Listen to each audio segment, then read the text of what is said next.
shine for all it's worth. Every heart and every soul longing for your full control. Break the chains and heal the land. Raise the weary with your hand. Be the justice that we need. Make us vessels for your peace. Let the church rise up in love, like the fire sent from above.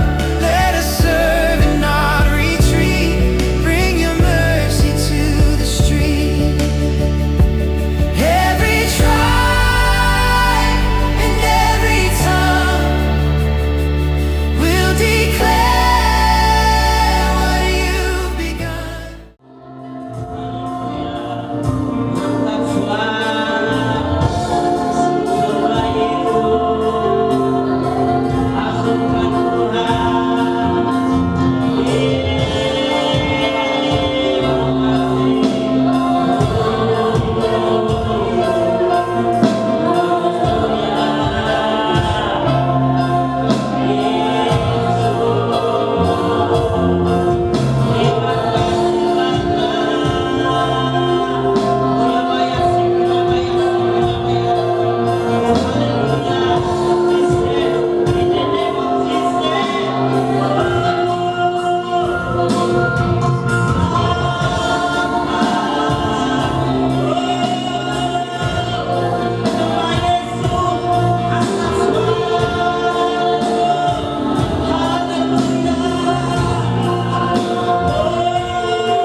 Ruangan ini belum tergoncang.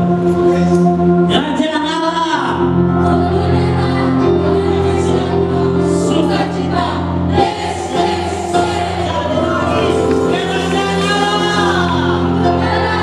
Jangan sedekah. Sukacita. Yes, yes, yes.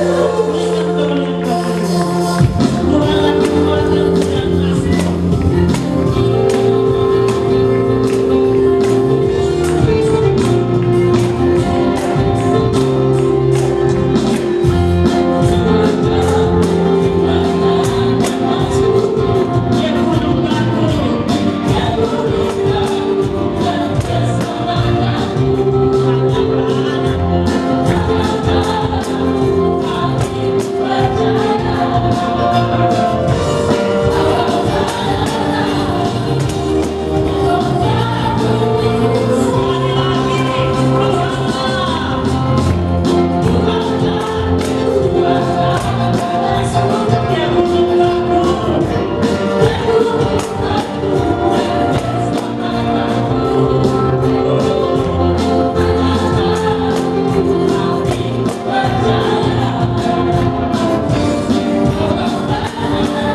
Saatnya kami akan mendengarkan firman.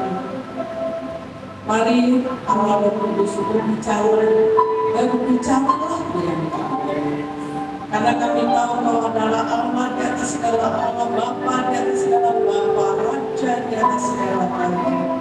Kuasai tempat ini Tuhan, kuasai hati kami, kuasai pikiran kami, tubuh, jiwa, roh kami, biar boleh tunduk kepada perkataan firman-Mu. Terima kasih Bapa, terima kasih untuk kesempatan ini. Berbicaralah Tuhan, pakai hamba-Mu untuk menyatakan isi hati-Mu kepada gereja-Mu di tempat ini. Terpuji-pujilah nama-Mu Bapa, kekal hingga kekal. Di dalam nama Kristus Tuhan kami, Raja kami berdoa dan mengucap amin. Amin. Silakan duduk. Bapak Ibu, sore ini saya bersyukur ada ibu saya juga ada di sini, ada Ibu Forni juga hadir. Terima kasih untuk undangannya Pak Pendeta. Sebetulnya saya ini dipotong sama Pak Pendeta. Jadi kami sempat berbicara di mobil karena saya dekat rumahnya dengan gereja keluarga Allah. Jadi Bapak katakan ke saya, oh gereja saya GBI Kerajaan Allah. Wow, saya kagum. Kenapa? Kalau berbicara tentang kerajaan itu luar biasa. Firman Tuhan mencatat kerajaan yang tidak pernah tergoncangkan, kerajaan Allah. Dan Bapak Pendeta Gembala, Anda mengemban nama yang sangat berat. Di mobil kami sempat bicara betapa hebatnya manajemen kerajaan surga. Masih ingat ya Bapak ya? Saya katakan, coba Bapak Ibu renungkan, di dalam kerajaan surga jelas kita punya Bapa yang luar biasa, Raja di atas segala raja. Dia punya pembukuan sangat hebat. Masih ingat waktu dia mengutus Musa untuk membebaskan umatnya dari Mesir? Dia mengutus Musa, lalu Musa ke Mesir, dan tulah pertama, tulah kedua, tulah ketiga masih bisa ditiru sama ahli-ahli nujumnya. Tapi pada waktu tulah keempat, kelima, keenam, hanya beberapa tempat Israel yang diberkati, dilindungi, tapi tempat yang di Mesir banyak terjadi malapetaka. Sampai terakhir Tuhan berkata kepada Musa, ada satu tulah yang aku akan lakukan yang terbesar. Mulai dari anak Firaun, raja, anak raja, yang pertama, anak pertama, sampai ke padang gurun. Berarti apa? Nyamuk anak pertama juga termasuk.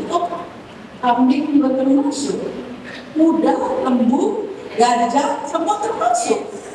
Bayangkan yang tidak memakai darah anak domba di pintu gerbangnya, semuanya mati. Itulah hebatnya manajemen kerajaan surga, kerajaan Allah. Dan ada sesuatu yang menggoncangkan kerajaan Allah ketika Lucifer, pemimpin pujian sorga yang begitu hebat, begitu cerah, begitu lihai, begitu semua diberi kemuliaan, tapi ketika dia melihat anak domba Allah, Allah yang di atas segala Allah, Bapa di atas segala Bapa, duduk dan dia berkata, aku ingin seperti Tuhan. Dia ingin mengambil alih kerajaan itu. Apa yang terjadi? Kita tahu dia dibuang. Ketika dia dibuang, apa yang dia lakukan? Dikatakan dia memporak-porandakan bumi. Kejadian 1 ayat 1 sampai 7. Dia menghancurkan karena dia marah. Lalu dia ajak teman-temannya, sepelayanganlah istilahnya. Dia ajak seluruh malaikat yang sama-sama dengan dia memberontak. Maka itu dikatakan di kitab Wahyu, 30% para malaikat sudah menyeleweng, jatuh bersama-sama Lucifer. Kenapa? Karena dia ingin menduduki kedudukan raja. Nah Bapak Ibu, di dunia ini ada kerajaan yang mencontohi kerajaan surga. Bapak tahu Ratu Elizabeth, ibunya, bapaknya, 1871 hingga hari ini kita melihat kerajaan Inggris tidak tergoyang. Banyak di Eropa sistem kerajaan, Belanda, Luxembourg, itu semua sistem kerajaan. Dan rajanya sangat dihormati, dimuliakan. Semua rakyatnya hidup sejahtera di dalam kerajaan itu. Jadi hari ini saya boleh mengusulkan Bapak Gembala, dibikin di sini itu spanduk BBI Kerajaan Allah dengan tema dan ayatnya. Yang kedua itu pintu gerbang dibikin juga tema. Karena kata-kata kerajaan Allah bagi saya sendiri unik. Bapak Ibu, kalau yang namanya kerajaan ada apa? Jelas ada raja. Yang kedua, ratunya, ya. Yang ketiga, siapa yang memimpin kerajaan? Ini saya termasuk firman baru menceritakan masa depannya. Siapa yang menjadi, kalau Bapak lihat Inggris Di samping raja siapa yang memegang peranan? Perdana Menteri. Maka itu ada wanita dikatakan Margaret Thatcher, wanita besi. Karena dipimpin sama dia Inggris gaya. Dan kalau ada sistem kerajaan lagi di ASEAN kita ada, yaitu Malaysia. Punya banyak raja, tapi dipimpin sama menteri Mahathir. Yang paling lama lah ya. Sekarang yang baru nggak tahu siapa. Nah, lalu ada lagi Singapura. Singapura itu dulu di bawah kerajaan Malaysia, tapi dia memerdekakan diri. Tapi sampai hari ini Singapura menganut yang namanya Perdana Menteri. Sekarang pertanyaan saya, apa sih tugasnya raja? Apa tugasnya menteri? Dan ingat, setiap negara yang dipimpin menteri itu pasti ada presidennya. Apa tugas presiden? Presiden bertugas membuat rakyatnya, membuat seperti kebersihan, sampah, pengelolaan keuangan itu diatur sama presiden. Perdana Menteri tugasnya apa? Membuat negaranya itu jadi terkenal, makmur, memasukkan devisa-devisa, membuat investasi-investasi agar negaranya itu ketika terjadi gelombang ekonomi, negara itu tetap solid. Nah, itu yang dilakukan oleh Singapura. Jadi ada tugasnya. Jadi tugas raja itu apa? Tugas raja itu hanya disembah, dibiayai oleh negara, mahal-mahal. Ratunya kalau punya berlian yang besar, dapat apa, dibikin mahkota khusus untuk ratu. Keluarganya dijaga, kehormatan dijaga, namanya dijaga. Kerajaan berbentuk kerajaan. Maka itu ketika orang Israel bilang, kami minta raja, kami nggak mau hakim-hakim, kami minta raja. Tuhan kesal nggak? Kesal sebetulnya. Bukankah saya ini rajamu? Tapi karena mereka minta, Tuhan bilang, ingat ya, kamu minta raja toh, nanti anak-anak kamu semua kerja ya. Apa rajanya? Ada yang jaga apa? Jaga kudanya, kasih makan, kasih apa. Tapi orang Israel bilang, gak apa-apa, kami kepengen yang lain, sama kayak yang lain. Tuhan kasih. Nah sebetulnya kerajaan itu, mari kita buka. Saya akan kasih satu ayat. Kita akan baca nanti bergantian, tapi saya ingin menekankan di Lukas 17 ayat 21. Coba mari kita lihat ya. Lukas pasal 17 ayat 21. Mari kita baca sama-sama. Juga orang tidak dapat mengatakan, lihat ia ada di sini atau ia ada di sana, sebab sesungguhnya kerajaan Allah ada di antara kami. Kerajaan Allah itu ada di antara kita. Dan jikalau ada kerajaan Allah, ingat ketika Yesus mau disalib, dia berseru apa? Aduh kamu bisa, janganlah aku disalib, cawan ini berlalu. Tapi jangan terjadi seperti kehendakmu Bapa, tapi kehendakmu yang jadi. Apa yang dilakukan? Bahwa di sana jelas dia mengakui adanya satu kerajaan yang ada di antara dia selama dia menjadi manusia. Saya suka dengan kata-kata Joshua yang ibu amat saya selalu tekankan. Awalnya maka semua akan ditambahkan. Kepintaran akan ditambahkan, kekayaan akan ditambahkan, semua akan ditambahkan sesuai dengan kebutuhan kita. Hari ini saya undang Bapak Ibu bangkit berdiri. Kita akan melihat karakter beberapa prinsip-prinsip kerajaan Allah. Lalu kita akan baca firman ini bersama-sama secara bergantian, karena firman ini sudah sering kita baca bersama-sama. Matius pasal 6 ayat 5 sampai dengan ayat ke-14. Saya akan baca ayat yang ganjil, Bapak Ibu baca ayat yang genap, lalu ayat yang terakhir kita baca bersama-sama. Saya baca ayat dulu. Berdoa. Apabila kamu berdoa, janganlah berdoa seperti orang munafik. Mereka suka mengucapkan doanya dengan berdiri dalam rumah-rumah ibadat dan pada tikungan-tikungan jalan supaya mereka dilihat orang. Sesungguhnya aku berkata kepadamu, mereka sudah mendapat upahnya.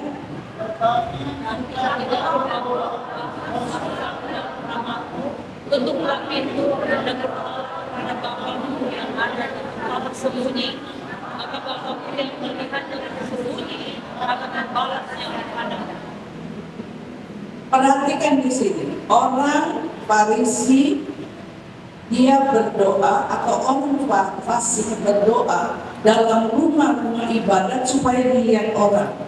Firman Tuhan katakan apa? Mereka dapat upah. Ya. Tapi di sini dikatakan ayat yang ke-6 tadi, jika kamu berdoa, masuk ke kamarmu, tutup pintu, berdoa, Bapamu di tempat tersembunyi, Bapamu melihat dan membalas. Berarti apa? Menjawab doa. Amin. Ayat 7 lagi pula, ketika kamu berdoa, janganlah bertele-tele seperti kebiasaan bangsa-bangsa yang tidak mengenal Allah. Mereka menyangka bahwa dengan banyaknya kata-kata doanya akan dikabulkan. Jadi janganlah kamu seperti mereka, karena Bapamu mengetahui apa yang kamu butuhkan sebelum kamu minta kepada-Nya. Amin. Bapa kita tahu semua kebutuhan kita. Amin. Lalu ayat yang seterusnya, karena itu kamu harus berdoa begini, Bapa kami yang di surga, dikuduskanlah namamu. Datanglah kerajaanmu, jadilah kehendakmu di bumi seperti di surga. Berilah kami pada hari ini makanan kami yang secukupnya. Dan ampunilah kami akan kesalahan kami, ketika kita mengampuni orang yang bersalah kepada kami.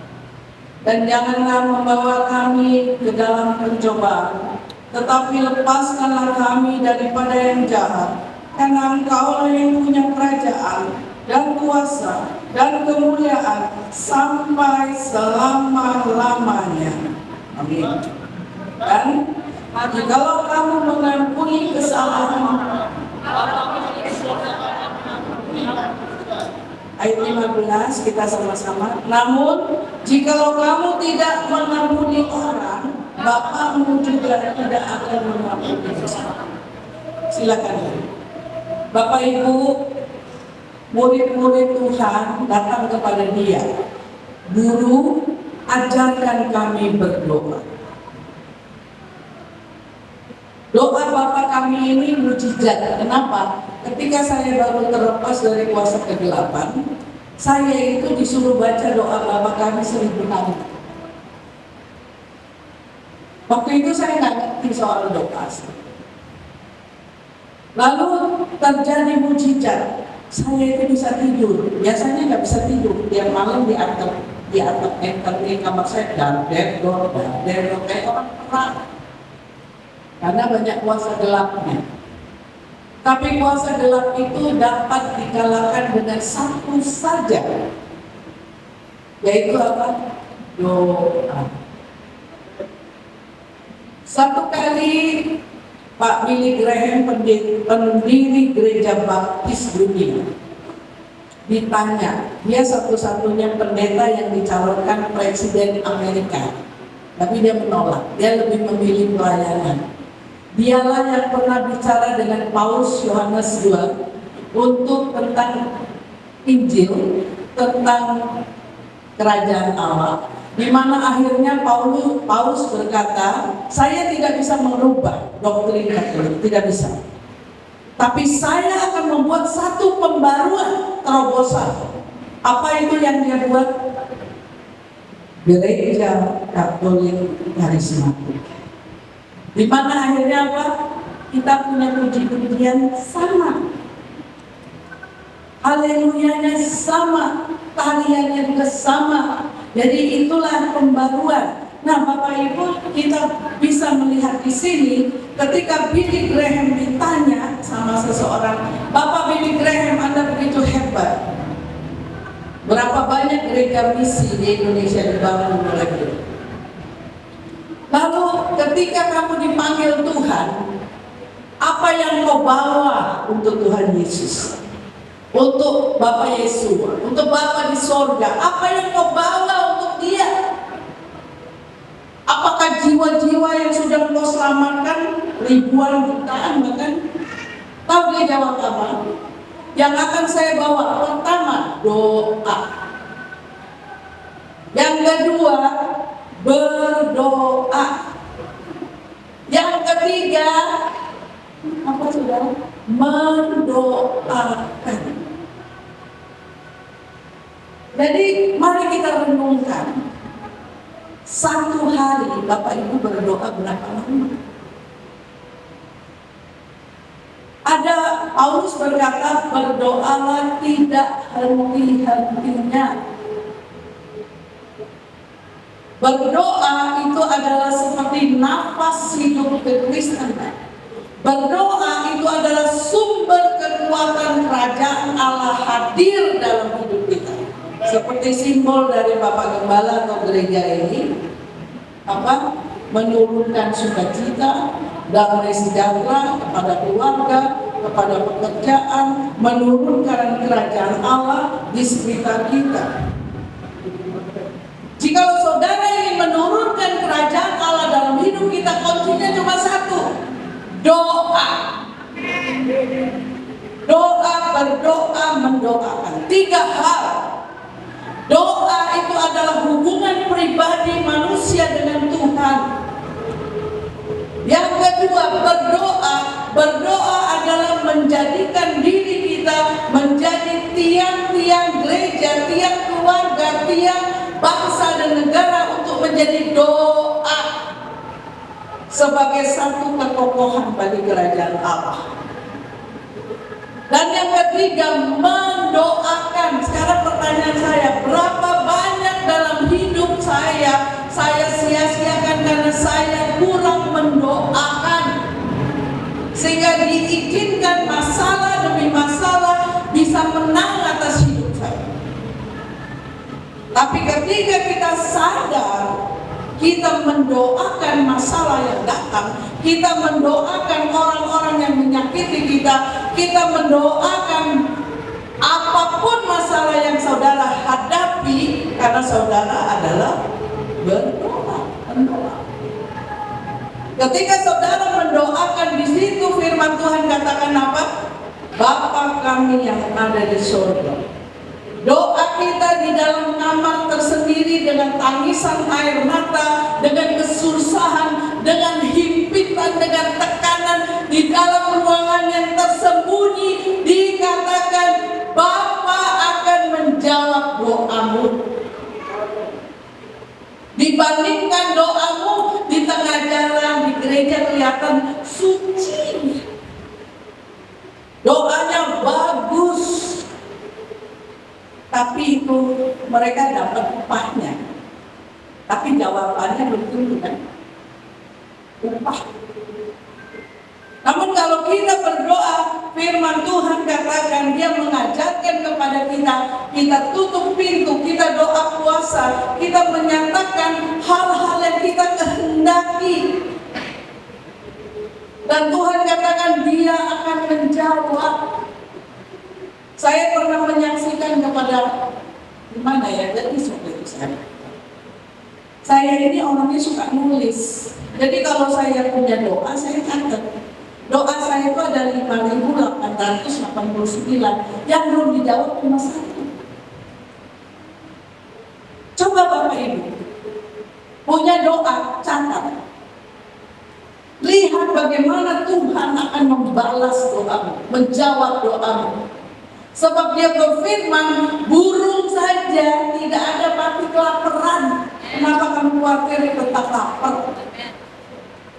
Bunga bakung yang hari ini kelihatan bagus, besok dibuang. Dipelihara dia, masakan kita tidak dijaga, dipelihara sama dia.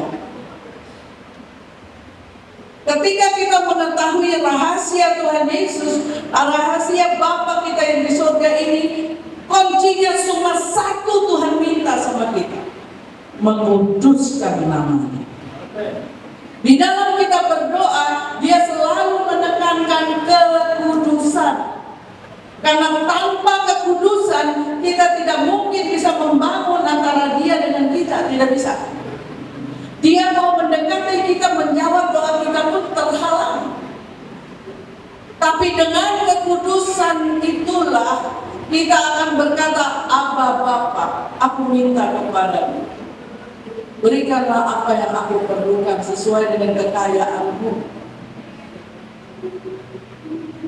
Saya suka dengan pengajaran Ibu Ana. Dia berkata satu kali mengingatkan saya, bagus sih. Mengingatkan apa? Zaman sekarang bukan iblis lebih besar. Kita yang harus dimuliakan sekarang. Waktunya bagi Tuhan untuk memuliakan Bapak Ibu semua. Kalau saya lihat tadi anak muda nyanyi, saya ingat waktu kami masih pelayanan di Papua. Bapak Ibu tahu, hari ini saya melihat semua pemimpinnya, bupati dengan segala macamnya itu, kebanyakan adalah orang-orang dulu yang pernah saya lihat di dalam pelayanan. Saya pernah bercerita, saya pernah minta salah satu yang paling simpel. Saya datang ke Jakarta, ibu saya itu tinggal di gang kecil di tempat yang kotor. Kalau kambing saya mau keluar harus lewatin gang sempit. Satu kali saya melewati satu gedung, itu adalah head office-nya Bank Arya. Tapi saya lihat gedung itu unik, saya senang. Lalu dalam hati saya ngomong begini, Tuhan, alangkah bahagianya ya kalau saya punya gedung itu. Bapak Ibu, hari ini gedung itu milik saya. Kadang-kadang kita lupa dengan doa kita, tapi Tuhan tidak pernah lupa dengan apa yang kita minta. Tidak ada doa yang dibuang oleh Tuhan, tidak ada. Soal apa Tuhan mau kasih itu haknya Tuhan. Seorang raja duduk di dalam kerajaannya. Seorang raja artinya dia memiliki kekayaan, dia memiliki wilayah, dia memiliki otoritas, dia punya emas, dia punya permata, bahkan itu mahkotanya bernilai juta-juta dolar. Ketika seorang raja turun kepada rakyatnya, dikatakan pernah ada satu raja Inggris dan juga pernah dilakukan oleh Ratu Elizabeth. Dia turun, dia pergi ke rumah rakyat. Di sana dia lagi musim dingin, dia melihat ada keluarga yang miskin. Lalu dia bilang, bolehkah saya menumpang? Satu rumah menolak. Lalu yang satu dia ketok lagi, diterima. Waktu diterima dia katakan, bolehkah saya minta roti, saya lapar. Dia katakan, ibu ini sudah tua, punya cucu, dan dia berkata, firman Tuhan katakan, anak kecil yang bicara. Nenek, firman Tuhan katakan kalau ada orang minta roti sama kamu, kasih nek, karena kamu punya 2 roti. Gak apa-apa kita bagi 2. Apa yang terjadi? Dia tidak tahu kalau yang minta itu seorang raja atau ratu. Terkadang Tuhan menguji kita. Kita seringkali melupakan kita mempertahankan hak, kita mempertahankan harta kita.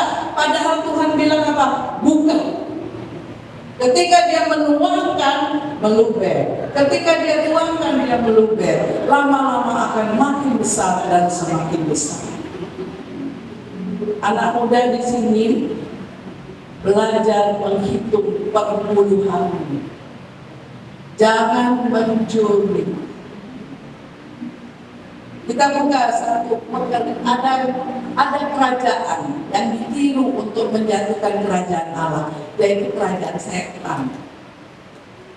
Kerajaan iblis dengan pengikutnya, tapi dia tahu ciri khasnya beda sama kita. Tadi Matius 6 ayat 33 berkata apa? Kerajaan Allah cari dan dicari dengan kebenaran, maka semua akan ditambahkan. Jadi kebenaran, orang benar itu pasti baik. Sekali lagi saya ulangi, orang benar pasti baik, tapi orang baik belum tentu benar. Terlihat baik ya orangnya, baik ya, kok begitu sih akhirnya? Banyak kan? Tapi kalau orang benar, maka itu yang namanya hukum, apalagi hukum yang dicatat di Alkitab adalah pasti benar. Negara kita walaupun dikatakan, wah negara kita ini susah deh, banyak korupsinya, banyak apa. Tapi karena negara kita negara hukum, segimana mau diselewengkan, tetap hukum itu akan menang. Hukum itu pasti ditegakkan. Nah itulah sebabnya di sini dengan jelas dikatakan kita mendoakan supaya kerajaan Allah itu turun di tengah-tengah kita, di tengah bangsa kita, di tengah persoalan kita. Kita menerapkan sistem-sistem Bapa untuk kita. Dan apa yang kita lakukan di sini, kita mendoakan supaya kerajaan itu turun di atas muka bumi seperti yang ada di surga. Jadi sebetulnya kita ini sudah nikmati surga di bumi selama kita ini bisa berdoa. Kalau makhluk kita kenapa jarang berdoa? Kebanyakan nonton TikTok, lihat YouTube daripada doa. Bapak, Ibu, adik-adik, doa yang paling Tuhan butuhkan untuk membangun hubungan kita dengan Dia adalah jam 12 sampai jam 5 pagi. Ingat itu ya. Kalau tiba-tiba kebangun mau pipis nih, lihat jam 2 jam 3, doa kesempatan. Jangan biarin matanya tidur lagi, jangan. Nanti kalau sudah doa 1-2 jam capek tidur lagi nggak apa-apa.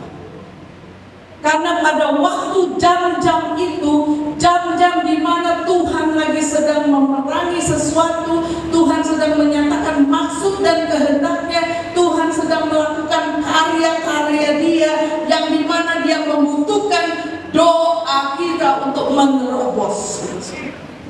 Amin.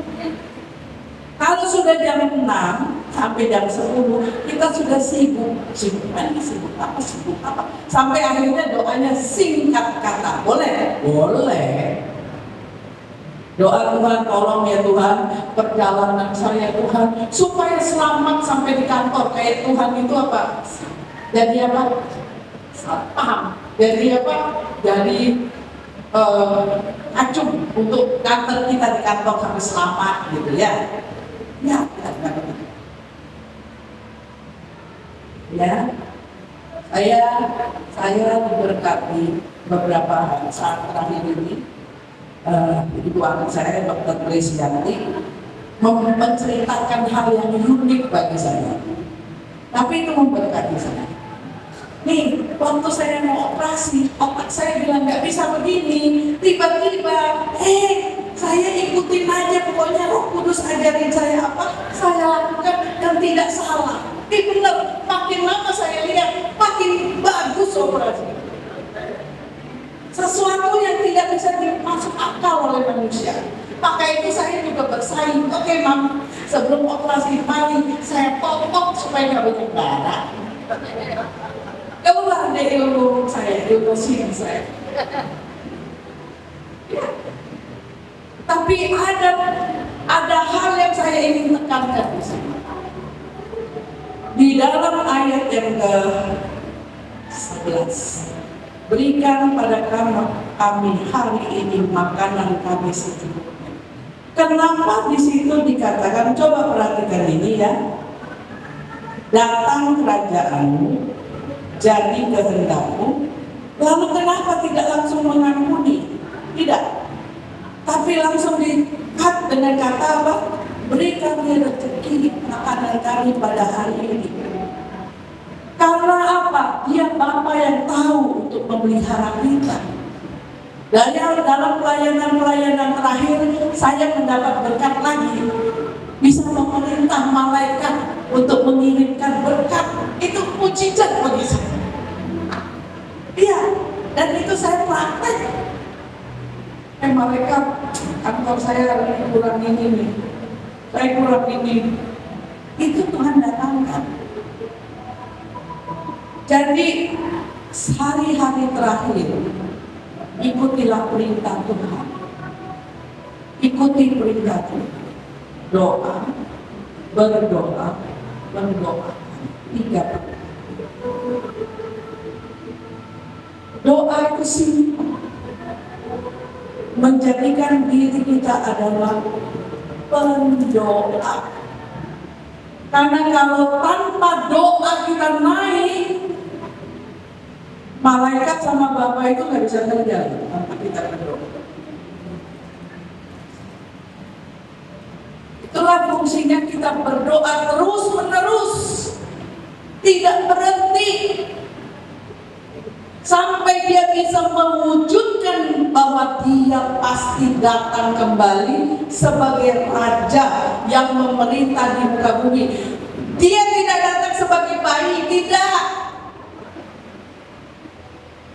Dia akan datang sebagai raja. Dan siapa yang memerintah? Bapak, Ibu, dan saya. Bersama-sama dia kita akan memerintah. Jadi mulai malam ini buat catatan doa penting. Ibu pendeta buka ya. Ibu boleh saksikan 17 misalnya di rumah ibu kata panggil ke saya, ada 17 anak yang ada di gereja. Saya salah satu anak yang hidup di pastori. Ya. Betul. Dan bagaimana Tuhan mengangkat hidup saya? Hanya simpel sekali. Simpel. Saya diajarkan ibu angkat saya untuk apa? Memberi, dan yang kedua adalah berdoa. Itulah sebabnya kalau saya tengah malam, kalau bangun pasti saya berdoa.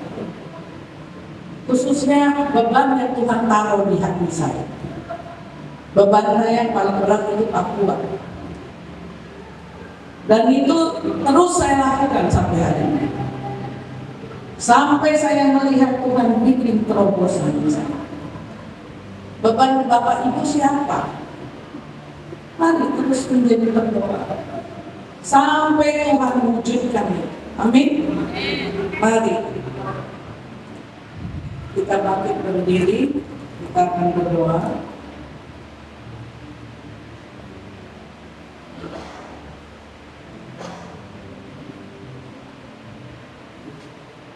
Ada satu lagu yang mungkin bagus untuk kita, Kerajaanmu datang, nyanyi lagu ini atau ibu kami